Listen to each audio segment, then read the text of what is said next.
Hey, welcome back everybody. Today we're going to do a video.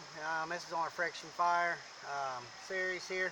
What we're going to do is we're going to take and we're going to use a cotton ball to start a fire. Now this isn't all the way primitive, but this is a beginner step to becoming primitive with a fire roll. To understand a friction fire, it takes heat, movement, and an ember to produce a fire. And you're going to have something that can contain heat when you're doing a fire roll. Today, that's why I'm going to use the cotton ball. So, what I just did, I just unrolled the cotton ball. Now, today in this, I'm going to use wood ash. Now, you can use rust, coffee grounds, things like that, but for this, I'm going to use wood ash. What you do is once you got your cotton ball unrolled, just put a little wood ash on there. It don't take a whole lot. This can be set up for your next fire mentality. Once you have a fire, other means, and you can produce ash, you can, or suet, something of that nature. You can always take it with you to have another fire and collecting along the way. But beginner step on this would be use a cotton ball. So that's what we're going to do here. So the beginner, an introduction to the fire roll. So once I got my wood ash in there, I'm just going to roll it up real tight as I can with, a couple fingers here. Just rolling it up.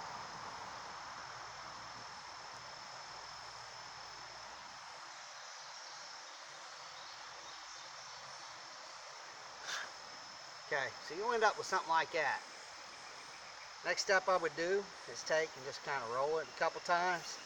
Just get it nice and tight by hand. Alright, now, the purpose of the ash is to hold the heat and it'll help it combust. You won't get a big combustion of flame. What you're going to do is get a good steady ember, and at that point you're going to need a good tinder bundle to go to and then build your fire. So, but this is the ember. Okay, so we'll start that with that. Now I'll take my board. I'm going to use 2 pieces of dimensional lumber here. Easier for the sake of the video, and this is a beginner video, so I recommend just use a couple pieces of flat boards, take long strokes with it. Do that about 3 or 4 times, and you'll end up with a nice tight roll. Now, that's going to help that it's not going to let it unroll coming back and forth. Now for the movement on any kind of friction fire, you're going to start slow, speed up, put pressure, until you smell smoke, or until you know you got a good ember. So with these, we'll just start like this, and I'll speed up, put a little pressure on it. I'm not cranking a serious amount of pressure, just a little. Okay. Now, if that's showing up on camera, what's happening is this is smoking right now. I'm not going to touch this just yet. I'm going to let it take off, so to say.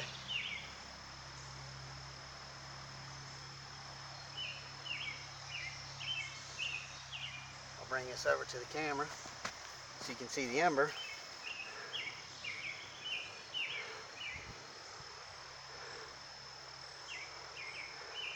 Now I have me a good ember that can last me for a while. So even if I don't have a real good tinder bundle, I can still produce something. So, even if I just had a bunch of fine shavings, I can still produce this.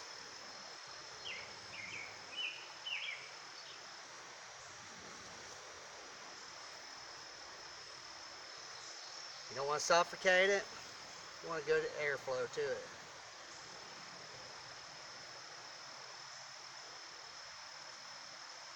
Kind of let it build up and do its own thing. And just slowly add a little breath to it.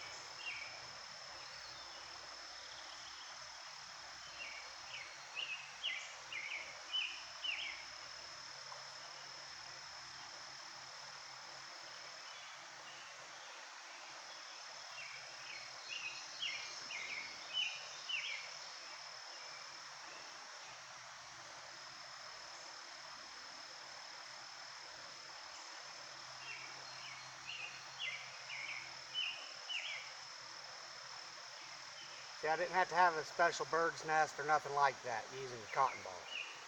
That can easily be achieved by using your shirt. It can be achieved by using a piece of your underwear, a piece of your socks. As long as it's 100% cotton, that will work. When we get into the primitive part of it, using natural stuff, it gets a little bit more testier. But, you know, that's a good friction fire. Doesn't take long. It's easily achieved in, with, or without nature. Alright guys, till the next one, that'll be it for this one. If you like our videos, like, share, comment, subscribe. Check us out on Facebook, Mickey Wilson Bushcrafting and Survival. Till the next one, that's it for this one.